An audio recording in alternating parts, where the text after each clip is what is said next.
Merry Christmas, everyone! Oh, wait. It's not Christmas anymore. It's January.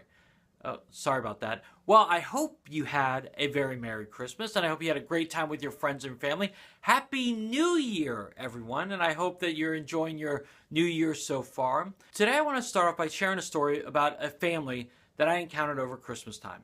And it was a friend of mine where I went to go visit them, and I saw that their Christmas packages were already wrapped. All their Christmas presents were already wrapped, and it was just this festive mood about 2 weeks before Christmas. And I'm like, wow, this is great. You got everything packed. And they said, well, they're only wrapped because our daughter had no self-control, and she went snooping around and found all the packages, all of them unwrapped, and so now she knows all her Christmas presents. And it made the parents really sad, and it actually made the daughter really sad as well, because then on Christmas morning, it wasn't as big of a surprise for what she got, all because she lacked self-control. Well, this month we're talking about self-control, and I want you to look at this passage real quick about self-control, and I want you to read the passage with your friends and your family and answer these few questions. And then when you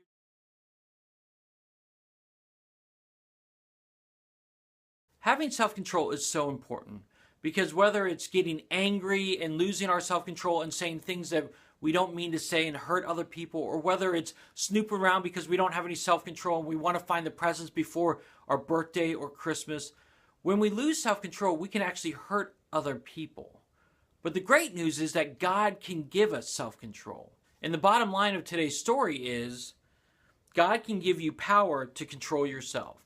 There are times when we think that we won't have any self-control, we can't control ourselves, that we need to say something mean, or we need to go look for those presents, or we need to do this or that, and we cannot wait.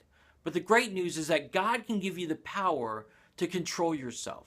And so the next time we think that we don't have any control, we need to ask God for help and ask Him to give us the control so that we don't say something that we don't mean, or we don't go and hurt other people's feelings by our actions. So I want to encourage you that when you think you can't control yourself, to seek God's help. He will help you. He desires to help you and wants to help you. And I love this verse that we talked about in the story because it's actually our memory verse for the month. It's a person without self-control is like a city whose walls are broken through. Proverbs 25:28. When we lack self-control, we punch through walls. And in theory, we punch through people's walls and people's feelings, and we end up hurting other people. So next time you think you can't control yourself, seek God, allow Him to help you, and keep this memory verse in your mind all month long. Memorize it and remember it, knowing that God can give you the power to control yourself. It can happen, and everyone will benefit when that happens. All right, everyone, I hope you have a great rest of the week, and I'll see you next time.